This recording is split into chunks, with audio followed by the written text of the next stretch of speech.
기도하는 한 해가 되기를 바랍니다. 네, 그 이유는 오늘 전하려는 말씀에 있는데요. 여러분 행복하세요? 여러분 직장생활 하시는 분들 삶이 어떤지 제가 많이 찾아보거든요. 정말 어려운 삶들을 많이 사시죠.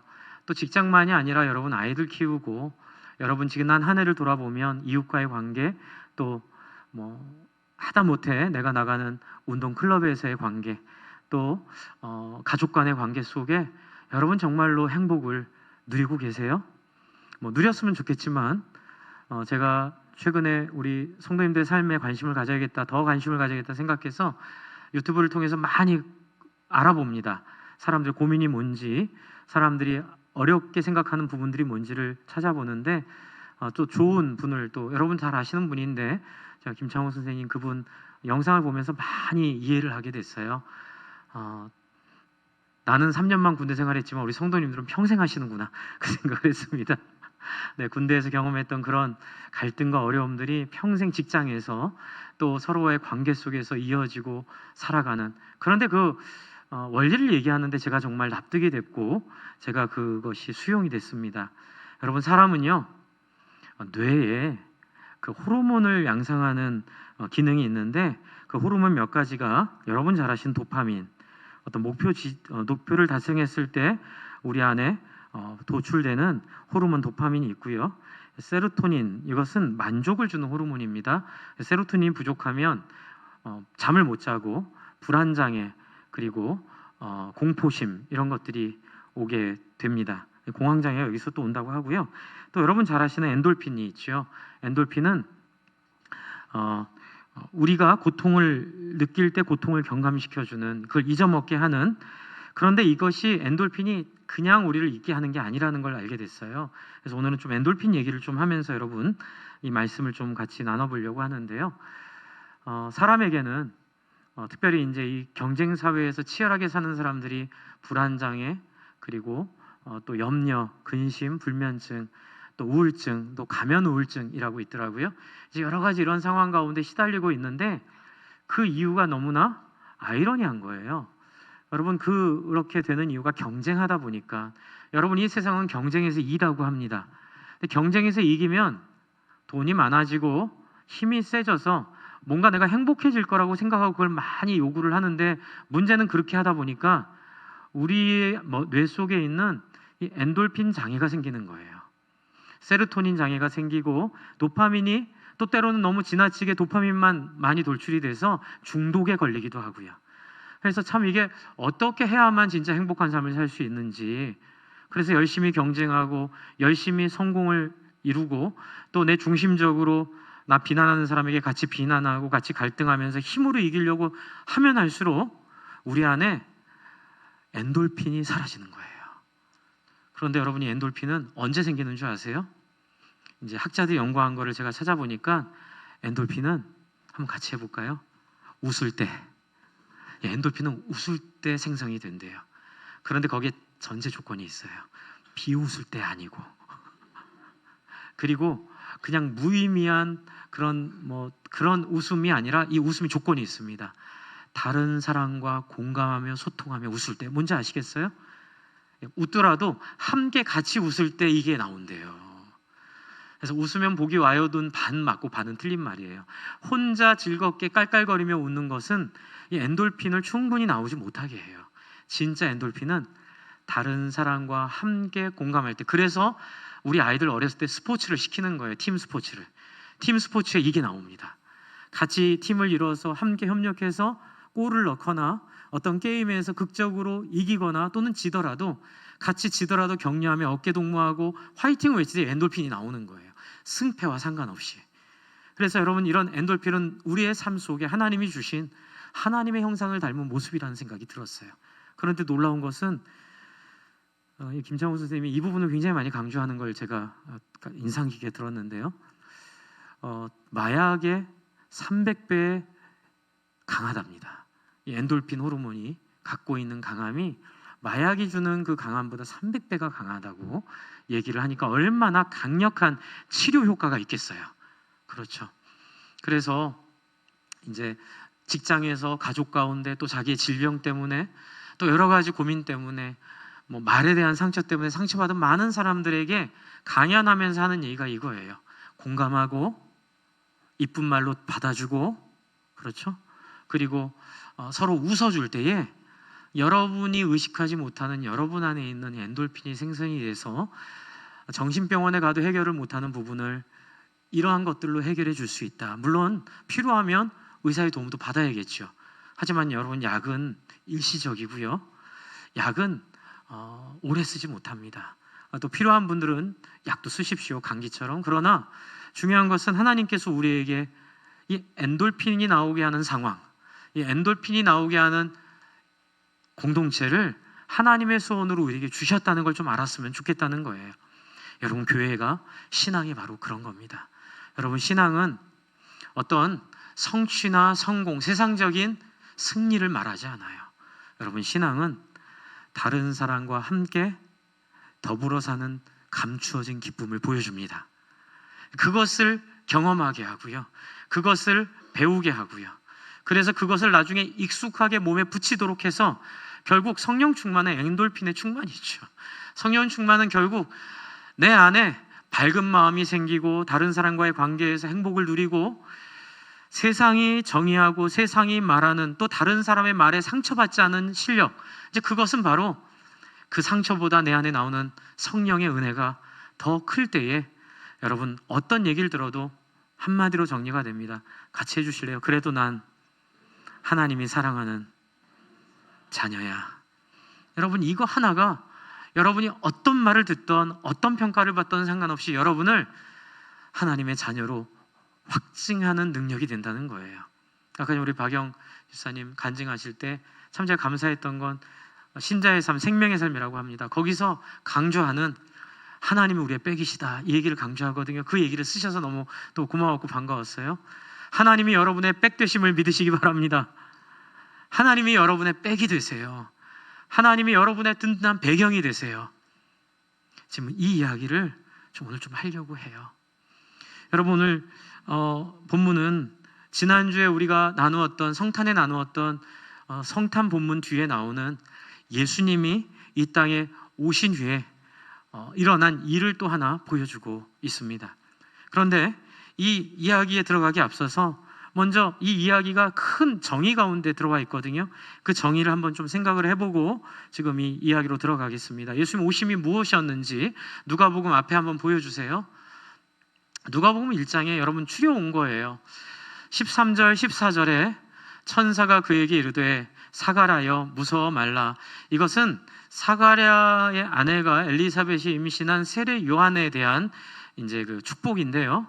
이 세례 요한이 있는데 그의 태어남이 기쁨이라고 얘기하고 있습니다. 그래서 천사가 그에게 이르되 사가랴 무서워하지 말라. 너의 간구함이 들린지라 내 아내 엘리사벳이 내게 아들을 낳아주리니 그 이름을 요한, 나중에 세례 요한이 되겠죠. 14절 같이 한번 읽어주실래요? 시작.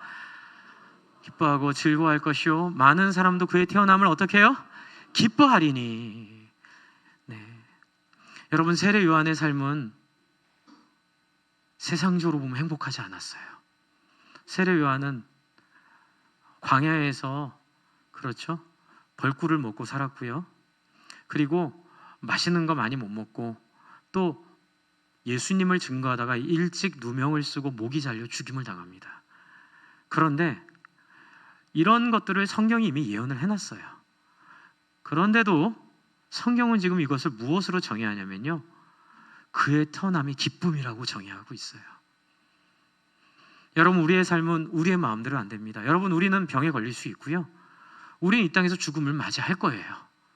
그리고 여러분, 우리는 잘 살았으면 좋겠지만 내년 한 해가 또 어려움이 찾아온 사람이 있을 수도 있어요. 그렇지만 여러분, 믿고 고백하시기 바랍니다. 여러분이 기쁨의 존재가 될 것입니다. 여러분을 기쁨으로 하나님이 여러분을 살도록 하실 것입니다.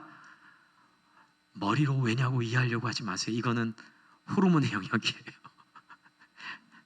걱정하지 마라 이렇게 얘기한다고 걱정 안 하나요? 여러분 상담할 때 그렇게 생각하지 마세요라고 말한다고 여러분이 그렇게 생각이 안 들어요? 아니요. 그 생각은 꼬리에 꼬리를 물고 내 머리를 계속 지배하고 있고, 그 염려는 꼬리에 꼬리를 물고 내 잠자리를 방해하고 있는데 답이 없는 거예요. 그러나 하나님이 선포하십니다. 그의 태어남은 기쁨이 될 것이니. 아멘. 여러분, 이 하나님 앞에 우리가 지금 나와 있는 거예요. 또 44절에 보면 보라, 내 문하는 소리가 내 귀에 들릴 때에 아기가 내 복중에서 기쁨으로 뛰어놀았다. 그 아이가 이제 기쁨으로 뛰어놀았다고 얘기하는 거고요. 엘리사벳을 방문했을 때 마리아가 하는 얘기예요. 그 아이는 또 기쁨으로, 근데 아이가 기쁜 건 누가 기쁜 거예요? 엄마가 기쁜 거예요. 네, 엄마가 지금 기뻐하고 있어요. 45절, 주께서 하신 말씀이 반드시 이루어지라 믿는 그 여자에게 복이 있도다. 누구에게 복이 있다고요? 주의 말씀이 반드시 이루어지리라 믿는 자에게 복이 있다고 얘기하고 있어요. 여러분, 주의 말씀이 뭐예요? 하나님은 여러분을 생긴 대로 평가하지 않으세요. 할렐루야. 하나님은 여러분을 가진 것으로 평가하지 않으세요. 하나님은 여러분을 있는 모습 그대로 사랑하시고 여러분의 당신의 모든 것들을 주시는 분이세요. 그것을 믿는 여자여 복이 있을지어다. 아멘. 여러분, 이것을 받아들이시기 바랍니다. 계산하지 마세요. 자꾸 세상적인 기준으로 판단하지 마세요. 그랬을 때 마리아가 뭐라고 얘기하죠? 마리아가 이르되 내 영혼이 주를 찬양하며. 여러분, 찬양과 더불어 뭐합니까? 내 마음이 내 하나님 내 구주를 같이 읽어주세요. 시작. 기뻐하였음은. 여러분, 기쁨은 여러분이 기쁨이 되기 때문에 기뻐하는 것도 있겠지만, 여러분이 기뻐하기로 결심하고 그 하나님을 여러분의 하나님으로 삼고 그 하나님의 약속 가운데 여러분이 좀 어려울 수는 있어요. 좀 쉽지 않을 수 있어요. 하지만 기뻐하기로 결심할 때에 하나님께 그 기쁨이 여러분 안에 실체가 되도록 역사하실 줄로 믿습니다. 뭐가 기뻐요? 기쁠 게 뭐가 있어요?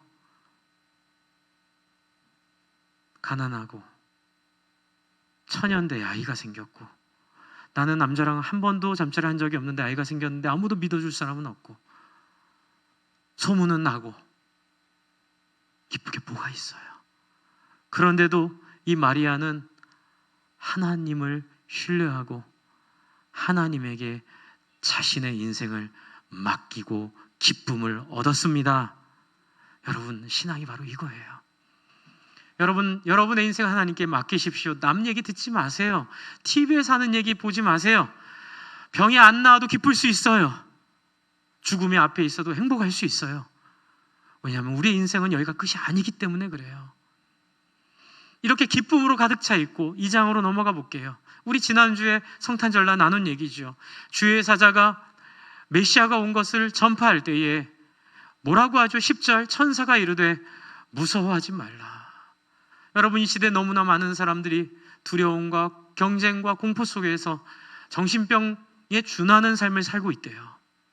잠을 못 자고 분노와 서운함과 아쉬움과 욕망과 또 은퇴 뒤에는 그 무기력함 속에서, 근데 은퇴 안 해도요, 지금 우리 30, 40대의 가장 큰 정신적 문제가 뭐냐고 정리하는 걸 보니까 노잼 인생이래요. 노잼 인생. 여행도 원 없이 가보고 뭐 좋은 기계도 여러 개 사보고 좋은 차도 사보는데 재미가 없는 거예요. 이거 하면 영원히 행복할 줄 알았는데, 이거 하면 내 인생에 이룰 거 다 이룰 줄 알았는데, 다 해봤는데 재미가 없는 거예요. 노잼 인생들. 여러분, 그런 우리의 무서워하고 있고 재미없는 인생 가운데 하나님께서 우리에게 주신 소식은 무슨 소식이에요? 기쁨의 큰 소식을 주셨음을 믿으시기 바랍니다. 긴가민가 해도 따라오세요. 그냥 하나님 여러분을 기쁘게 하시기를 원하세요. 하나님 여러분을 행복하게 하시겠대요. 그냥 믿으세요. 그냥 하나님 앞에 여러분 마음을 여셔야 돼요. 그 이유는 뒤에 나와요. 그리고 얘기하지요. 오늘날 다윗의 동네에 너희를 위하여 구주가 나셨으니 그리스도 주신데 어디에 있어요? 12절, 강부에 누워 있어요. 제가 계속 말씀드리죠. 강부에 누인 상징은 여러분이 가지지 못해도 하나님이 그것과 상관없이 여러분을 사랑하겠다는 선포이라고 여러분 믿으시기 바랍니다. 오죽했으면 예수님을 말구 위에 태어나게 하셨겠어요. 하나님에게는 이것이 나에게 더 이상 중요하지 않다는 선언이에요. 그러니 너희 스스로 너희가 가진 것 때문에 너희가 갖고 있는 스스로의 열등감 때문에 나에게 못 나온 일이 없도록 하나님이 모든 사역의 문호를 열어주신 거예요. 그리고 천군 천사가 말하며 14절 한번 같이 읽겠습니다. 같이 읽어주세요. 시작.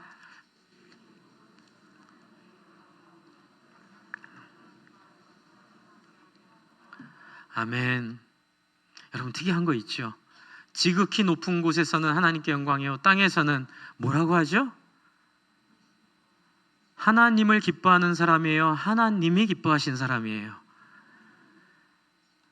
여러분, 하나님이 우리의 상황과 형편과 상관없이, 여러분의 자랑과 못함과 상관없이, 여러분의 잘난과 못난과 상관없이, 여러분의 순종과 불순종과 상관없이 하나님이 우리를 기뻐하고 계십니다. 스바냐서에 보면 너의 하나님 여호와가 너희 가운데 계시니 그는 구원을 베푸신 전능자시라. 그가 너로 인하여 기쁨을 이기지 못하시며 너로 즐거워하시리라. 여러분, 제가 이 얘기를 드리면서 제가 굉장히 행복해지고 있어요 지금. 왜냐하면 제 뇌에서 엔돌핀이 막 솟구치고 있는 거예요. 왜요? 제가 웃고 있어요. 제가 왜 웃고 있나요? 하나님과 좋은 관계 때문에 웃고 있어요. 여러분, 엔돌핀은 언제 나온다 그랬죠? 그냥 웃는 게 아니라 누군가 좋은 관계에서 서로 상호간에 웃을 때 나온다 그랬죠? 여러분, 이것이 세상이 줄 수 없는 하나님만이 주시는 능력입니다. 세상이 알지 못하는 비결이고 세상이 알 수 없는 평화이고, 아마 예수 안 믿는 사람들 그럴 거예요. 아이고, 성탄 주일날 나가고 월요일날 성탄일이라고 또 나가고 31일날 주일날 나가고 또 저녁에 또 송구영신입이라고 나가고 그 다음날 또 새벽기도 올라가? 모르니까. 근데 여러분은 나오죠. 왜 나와요? 엔돌핀 공장이니까는요. 하나님과 좋은 관계 회복됐음을 깨닫게 되고, 그분이 나의 아버지임을 경험하게 되고, 나를 웃게 해주신 하나님을 만나는 거예요. 내 안에 부정적인 생각, 내 안에 열등감과 상처, 이제는 누가 뭐라 해도 이 엔돌핀이 압도할 줄로 믿습니다. 그리고 이제 이 뒤에는 베타 엔돌핀 나오는 얘기예요. 다이돌핀이라고 말하는데 그거는 명확한 과학적, 의학적 검증은 되지 않았대요. 그러나 이제 의사들이 그렇게 써놨더라고요. 아마 베타 엔돌핀을 아마 다이돌핀으로 얘기를 하는 거라고. 이 엔돌핀보다 더 강력한 4000배 강력하답니다. 엔돌핀은 마약보다 300배 강력한 힘을 갖고 있고요. 이 베타 엔돌핀은 4000배 강력한 힘을 가졌으니 도대체 얼마나 강력한 거예요? 300배의 4000승이에요. 도대체 얼마나 강력한 거예요? 그렇죠? 이 어마무시한 이 강력한 다이돌핀, 베타 엔돌핀은 언제 나오는 줄 아세요? 좋은 관계 속에서 이것이 진리구나 깨달았을 때, 쉽게 말해서 감동받았을 때. 여러분, 어떤 사람들이 이야기에 감동받거나 또는 누군가의 섬김에 감동받았을 때, 여러분, 코로나 때 우리가 코로나에 걸려서 집 밖에도 못 나가고 있었는데 목장 식구들이 기도해 줄 뿐만 아니라 서로 돌아가면서 죽 사다가 앞에 걸어주고 격려해주고 감동되죠. 여러분, 그게 여러분 코로나를 낫게 했을 거예요. 아멘. 다른 거 아니에요. 누군가 나를 격려해주고 사랑해준다는. 그렇죠. 누군가의 관계 속에서 감동받을 때. 그래서 어떤 영화도 이런 내용을 보고 감동받고, 여러분 드라마가 왜 이렇게 중독성이 있는 줄 아세요? 바로 베타 엔돌핀이 나오기 때문에 그래요.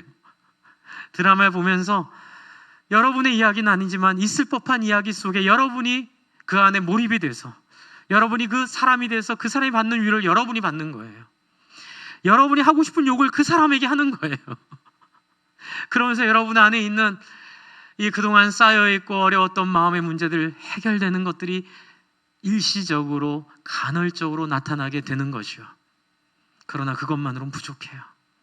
마치 그것은 억지로 엔돌핀을 나오게 하고 세로토닌을 활성화시키고 억지로 우리 안에 도파민을 억제시키는 그런 약물과 같아요. 중독이 됩니다. 더 많은 약물을 원하게 되고 더 많은 약물을 원하게 돼서 결국 사람을 약의 종으로 삼아버리죠. 그러나 주의 성령이 오시면 여러분을 기뻐하게 하십니다. 여러분을 웃게 하십니다. 여러분의 상황과 상관없이 여러분을 만족하게 하십니다. 그분이 바로 예수 그리스도, 이 땅에 오신 하나님의 형상입니다. 여러분을 그분을 맞이하시고 누리시고 만끽하시고 그분과 함께 하나님의 사람을 체험하시기를 소망합니다. 여러분, 이런 예언 가운데 있던 이 예수님이 드디어 탄생하셨고, 이제 오늘 본문에 보면 21절, 누가복음 2장 21절, 이 기쁨의 복음을 가지고 오신 예수님께서 할례할 8일이 되매 그 이름을 예수라 하니 잉태하기 전에 천사가 일컫는 바로다. 그래서 22절, 모세의 법대로 정결 예식의 날이 참에 아기를 데리고 예루살렘으로 올라가니 이는 율법에 쓴 바 첫 해 태어난 남자마다 주의 거룩한 자라 하리라. 한 대로 아기를 주께 드리고, 그리고 24절이 특이해요. 주의 율법에 말씀하신 대로 어떻게 해요? 삼 비둘기 한 쌍 또 어린 지두들기 둘로 제사하게 하려 함이니라. 여러분, 제가 한번 설명해 드려 볼게요. 여러분, 지금 메시아가 왔어요. 메시아가 왔는데 여러분 지금 기쁨을 누리는 이 전제 조건을 얘기한다고 보셔야 돼요. 여러분, 기쁨 누리고 싶으시죠? 이 부분이 여러분 해결이 되기를 바랍니다. 여러분, 예수님이 메시아인데 법 지킬 필요 있어요? 내가 하고 싶은 대로 하면 되죠. 하나님의 아들이 왔다고 천사가 얘기했고 다 얘기했잖아요. 그런데 진짜 메시아는 어떤 분이세요? 진짜 메시아는 자기를 비우는 분이세요. 여러분 안에 진짜 예수 믿는 능력이 어떻게 나타날까요? 여러분 안에, 여러분도 어찌하지 못했던 여러분 안에 강하고 여러분 안에 흔들리지 않았던 여러분 자아가 무너지는 역사가 있을 줄로 믿습니다. 그래서 예수님은 우리에게 보여주신 게 뭐냐면, 한번 같이 해주실래요? 내 하고 싶은 대로 하지 않는 것. 근데 여러분, 교회를 운영해 갈 때 참 이 지점이 어려워요. 교회를 세워갈 때, 또 어떤 모임을 운영해 갈 때 사람들은 다 자기 뜻이 하나님 뜻이라고 주장하고, 또 이제 여러분 많이 경험해 봤지만 사람들을 설득할 때 많이 그렇게 얘기하는데, 많이 사람들이 생각하는 대라고 말하지만 그 얘기는 사실 그 사람 생각이에요. 그래서 제가 실명제 얘기했죠. 실명제 얘기한 건 뭐냐면, 여러분 주변에 와서 익명으로 그런 의견이 있다고 여러분 가족 가운데 뭐 시누이께서 또는 여러분 뭐 주변에 누가 와서 우리 가족들이 생각하는데 거기에 흔들리지 마시기를 바랍니다. 그거는 하나님은 원하지 않는 모습들이에요. 여러분은 그렇게 하지 마세요. 여러분, 제가 무슨 얘기 하냐면요, 여러분, 어떤 나의 의지를 관찰하거나 어떤 나의 생각을 관찰하는데 하나님은 사용되기를 거부하세요. 할렐루야. 왜냐하면 예수님도 자기 뜻대로 안 하시고 율법에 정해진 바에 따라 자기를 맞추고 계십니다. 같이 해볼까요? 하물며 예수님도 자기를 낮추셨거늘. 목사인 저도 그렇고 장로님들도 그렇고 권사님들도 그렇고 집사님들도 그렇고, 내가 생각하는 교회, 내가 생각하는 신앙 생각하지 마시고, 저는 성도님들의 마음을 읽기에 집중해야 하고요, 성도님들은 담임 목사에게 또는 목회자에게 또는 장로님에게 초원직에게 주신 하나님의 마음이 무엇인지를 마음을 열고 듣는 복됨이 있기를 바랍니다. 여러분, 이게 예수님이 기존의 율법을 따라서 자신을 그 율법 그대로 드린 이유예요. 그것이 바로 겸손의 왕이기 때문에 그렇습니다. 그래서 정말로 하나님 앞에서 우리 안에 이 마음들이 해결되면 우리 안에 자아라는 욕망이 사라지게 되어 있습니다. 그래서 생명의 삶에서 가장 중요하게 가르치는 것 중에 하나가, 한번 따라해 주세요. 죄는 불법이 아니라 무법이다. 엄밀하게 얘기하면 불법도 맞아요. 불법은 뭐냐면 하지 말라는 거 안 하는 게 불법이에요. 그러나 무법은 뭔지 아세요? 내가 하고 싶은 대로 하는 게 무법이에요. 그래서 여러분 안에 무법 천지가 사라지기를 주님의 이름으로 축복합니다. 여러분이 예수님을 닮아, 그렇죠, 24절 그대로 드리는데, 또 놀라운 것은 양을 드리라고 하는데요, 지금 뭐 드리고 있죠? 양을 드리라고 하는데 뭘 드리고 있어요? 양을 드리라고 했는데 산비둘기 한 쌍, 어린 집비둘기 둘로 제사하고 있어요. 그것은 레위기 12장에 있는 말씀을 따라서 한 이것입니다. 네, 8절입니다. 제가 읽어드릴게요. 레위기 12장 8절. 그 여인이 어린 양을 바치기에 힘이 미치지 못하면 산비둘기 2마리나 집비둘기 새끼 2마리를 가져다가 하나는 번제물로 하나는 속죄제물로 삼을 것이요 제사장은 그를 위하여 속죄할지니 그가 정결하리라. 여러분, 어린 양을 바치기에 힘이 미치지 못하면 어떻게 하라고요? 네, 집비둘기, 산비둘기는 더 싸겠죠? 집비둘기는 키워야 되니까는요. 정 안 되면 주워서라도 갖고 오라는 거예요.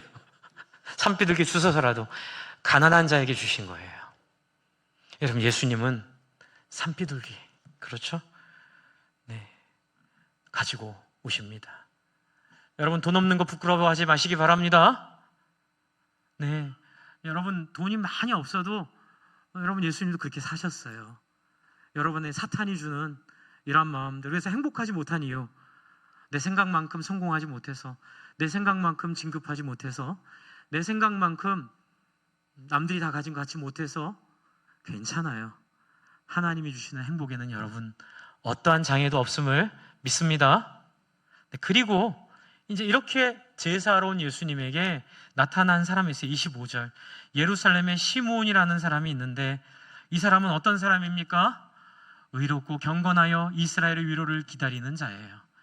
여러분, 이분이 성령이 그 위에 계신다는 놀라운 축복을 받는데요, 이 시대에 많은 유명한 사람이 있었을 거예요. 제사장 중에 탁월한 사람도 있었을 것이고, 그렇죠? 선지자, 서기관들 중에 많은 사람이 존경을 받는 사람도 있었어요. 그러나 하나님은 같이 한번 해주실래요? 외모를 보지 아니하시고 마음을 보신다. 그러니까 그 하나님이, 마음을 보시는 하나님이 누굴 봐요? 시므온을 봐요. 여러분, 시므온은 어떤 사람이었을까요? 어떤 학자들 얘기로는 인간들 속에 이게 자연스럽게 나오는 건 1000명 중에 1명도 어렵고 10,000명 중에 1명, 그냥 저는 배부르고 문제 없어요. 그런데 TV를 보니까 아프리카에 어떤 사람들이 배고파하고 있어요. 그것 때문에 고민하는 사람, 이런 사람이에요. 예, 누가 왕따를 당하고 있어요. 나는 왕따를 안 당하고 있거든요. 근데 괜히 누군가 하나 왕따를 당하면 안 될 것 같아가지고 안 해도 될 수고를 그 왕따 당한 사람 보호하느라고 자기가 피해를 입을 줄 알면서도 왕따 당한 사람의 편에 서는 그 마음. 여러분, 하나님은 이 마음을 정말로 목말라함에 찾으십니다.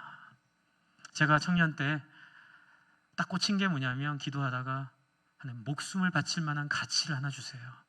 이걸 바로 사명이라고 하죠. 그렇게 기도하는데 도서관을 딱 거닐다가 하용조 목사님 책 하나가 눈에 확 들어왔어요.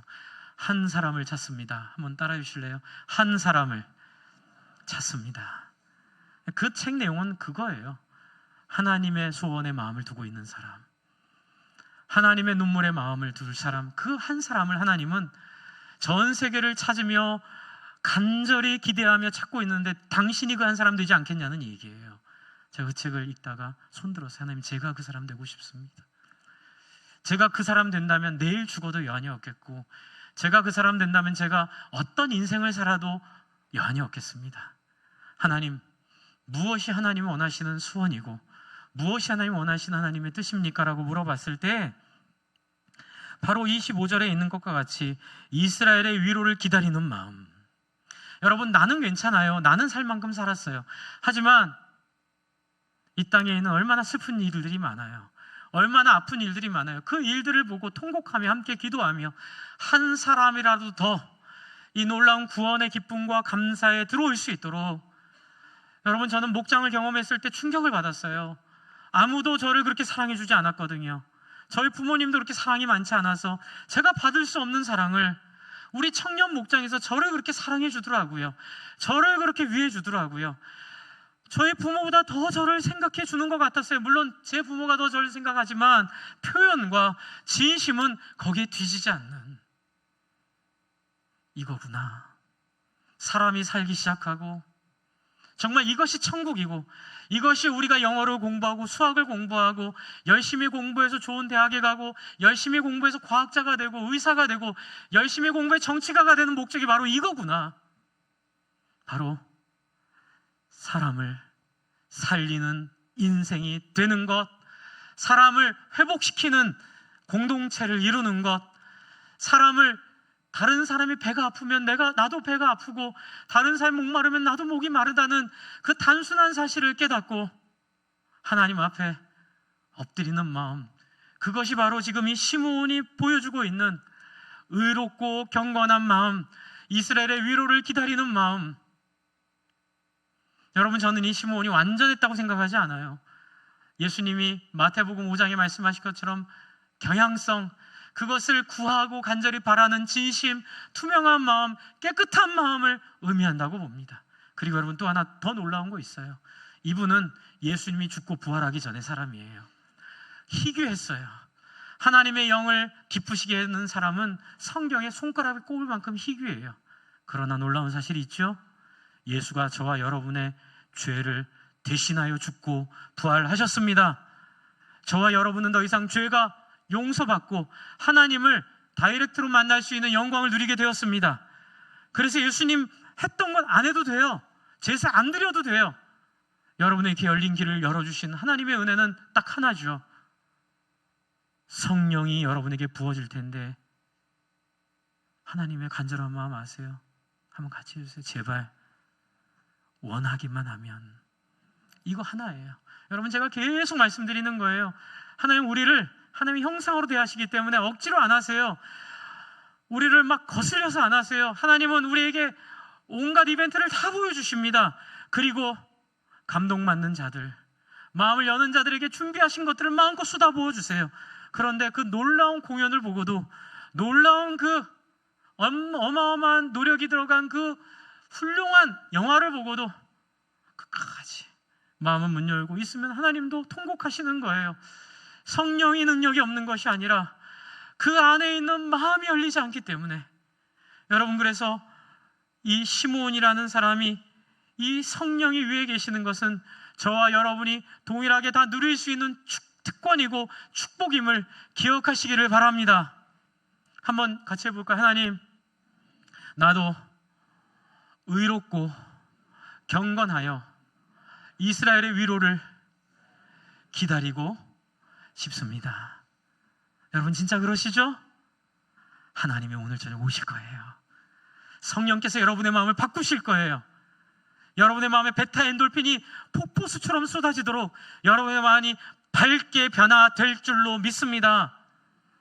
스데반이 죽기 직전에 돌로 쳐 죽였는데도 불구하고 얼굴이 천사같이 바뀐 건 하나님의 영이 베타 엔돌핀을 폭포수처럼 부어주셔서 그의 생각과 마음이 바뀌었기 때문에 그래요. 여러분, 어쨌든 그런 사람인데 26절에 드디어 사명이 언급되고 있어요. 그가 주의 그리스도를 보기 전에는 죽지 아니하라는 성령의 뭘 받아요? 지시를 받아요. 목사님, 시므온은 이런 지시를 받았는데 저희는 무슨 지시를 받았어요? 한번 같이 해볼게요. 여러분에게 주신 지시 말씀드려볼게요. 너희는 가서 모든 족속으로 제자를 삼아 아버지와 아들과 성령의 이름으로 세례를 주고 내가 너희에게 분부한 바를 가르쳐 지키게 하라. 볼지어다, 약속하셨죠. 세상 끝날까지 너희와 함께 있으리라. 아멘. 여러분, 우리는 그 약속을 받은 사람들이에요. 시므온은 이 약속을 받았고 우리는 그 약속을 받았어요. 이제부터 여러분의 공부와 직장과 여러분의 가정과 여러분의 아이를 키우는 일, 여러분의 은퇴 뒤의 삶은 바로 한 영혼 살리는 삶이 될 줄로 믿습니다. 누구든지 원하기만 하나님은 그 기쁨을 주실 거예요. 왜 우울한 줄 아세요? 왜 계속 정신적인 어려움 가운데 못 태어나는 줄 아세요? 자기에게만 관심을 갖고 있어서 그래요. 내 기분, 내 감정, 내 자존심, 내 입장, 내 인생에만 자꾸 신경을 쓰니까 해결이 안 되는 거예요. 눈을 들어 주를 보라. 영광의 주를 보시기를 주의 이름으로 부탁합니다. 한번 같이 따라 선포해 볼까요? 나는 하나님의 자녀다. 나는 하나님의 사랑을 받았다. 할렐루야. 아멘. 여러분을 더 이상 거칠고 어렵게 하는 일은 아무것도 아닌 것으로 될 줄로 믿습니다. 정말 저희 생명이상 공부할 때 그 기쁨이 있어요. 어떤 어려움도 하나님이 감당할 어려움을 주시지 않고 또 정말 감당 못할 땐 피할 길을 내어주사 우리로 하여금 능히 모든 어려움을 감당하게 하실 분임을 고백하게 되었습니다. 여러분의 인생에 이 놀라운 하나님의 능력 가운데 있을 때에 성령이 여러분을 지시하여 주시고 여러분의 인생을 보석과 같이 한 명 한 명의 인생을 귀하고 아름답게 만들어 주실 줄로 믿습니다. 여러분을 웃게 하실 거예요. 그리고 목장을 통하여 여러분이 그 베타 엔돌핀을 마음껏 누리도록 하나님 우리에게 목장을 주셨어요. 그래서 목장 열심히 하시기를 주의 이름으로 축복합니다. 어려워도 기도하시기를 바랍니다. 하나님이 할 수 있는 힘을 주실 줄로 믿습니다. 그리고 나서 시므온은 아기를 안고 하나님을 찬송하며, 여러분, 사람들은 처녀의 몸에 잉태한 예수를 얼마나 우습게 보겠어요. 산비둘기 주워 갖고 와 제사할 수밖에 없는 가난한 이 가정을 얼마나 우습게 보겠어요. 그러나 시므온과 같은 사람을 통하여 하나님은 그렇지 않다는 것을 검증해 주시고 확인시켜 주시고 우리를 설득해 주는 역할을 시므온을 통해 하신 것처럼 여러분의 인생을 통하여 세상이 우습게 보는 가치를 영광스러운 가치로 드러나게 하실 줄로 믿습니다. 여러분을 사용하실 줄로 믿습니다. 또 뒤에 누가 나와요? 36절에 아셀지파 바누엘의 딸 안나라는 선지자가 있는데, 이 선지자 인생은 기구하기 이루 말할 데가 없어요. 여러분, 목장교환 잘못 나갔는데 그거 수정해 주세요. 이분은 84살이에요. 과부되고 84살이 84년 지난 게 아니라 84살이시고요. 그리고 결혼하고 7년 만에 남편이 죽어요. 그 당시 결혼 20살에 했을까요? 27세에 죽었다 칩시다. 그리고 84세까지 과부로 사는 얼마나 기구한 인생인데, 기구해요? 기구하지 않아요? 기구하지 않아요. 여러분, 어느 대학을 가든 학벌이 어떻든 지역이 어떻든 여러분의 외모가 장애가 있든 없든 여러분이 병에 걸리든 안 걸리든 그거 중요하지 않아요. 이 선지자는 뭐 합니까? 37절, 이 사람이 성전을 떠나지 않고 주야로 금식하며 기도함으로 섬기더니. 여러분, 내년 한 해가 여러분의 이 기도가 시작되는 한 해가 되기를 축복합니다. 여러분, 하나님 앞에 끊임없이 나아가 기도하십시오. 여러분, 은퇴하면 더 기도할 수 있잖아요. 하나님 앞에 기도하고 엎드리십시오. 하나님이 여러분을 귀하게 사용하실 줄로 믿습니다. 어떤 일이 벌어져요? 38절 한번 같이 읽읍시다. 시작. 마침이라고 되어 있어요. 마침. 여러분, 마침이라고 되어 있는데, 네, 마침이라고 되어 있죠. 27절 다시 한번 보여주세요. 27절 한번 다시 읽어봅시다. 27절. 또 27절에도 써 있어요. 성령의 감동으로 성전에 들어가면 또 뭐라 그래요? 마침. 여러분, 여기 왜 둘 다 마침이라고 썼을까요? 여러분, 우리의 인생의 우연은 우연이 아니에요. 여러분의 우연히 만난 사람들, 우연한 사고, 우연한 어려움, 우연한 일들은 결코 우연이 아니에요. 그 안에 다 하나님의 섭리와 뜻이 있음을 믿고 여러분의 삶의 순간순간을 소중하게 여기시기 바랍니다. 지난 시간에 마침 만나서 내 인생이 깨졌고 마침 만나서 내 인생이 파괴됐다고 생각했던 모든 사건과 모든 기억을 이 시간 예수의 이름에 실어 저 하늘로 날려보내시기를 바랍니다. 그것은 여러분의 인생을 어렵게 했던 사건이 아니라 그것은 하나님이 개입하시고 여러분을 섭리한 사건임을 믿으시기 바랍니다. 모든 원망 내려놓으시고 그 일을 통하여 내 인생을 앞으로 어떻게 만드실지, 우리의 자녀들의 인생을 어떻게 인도하실지를 기대하시는, 그래서 38절 마침 이때 나와 하나님께 감사하고 예루살렘의 속량을 바라는 모든 사람에게 그에 대하여 말하게 하시는 하나님의 섭리를 찬양하고 기뻐하시기를 소망합니다. 저와 같은 목사 만난 걸 하나님이 주신 뜻이라고 기도하시고요. 여러분을 만난 걸 내 인생의 가장 최고의 사람을 만났음을 제가 고백하고, 여러분, 남편이 때로는 마음에 안 들지만, 아내가 때로는 마음에 안 들지만, 내 직장이 때로는 마음에 안 들지만 하나님의 최고의 선물임을 고백하시는 복된 여러분 되시기를 바랍니다. 한번 고백해 볼까요? 하나님, 나에게 주신 모든 것은 하나님의 최선입니다.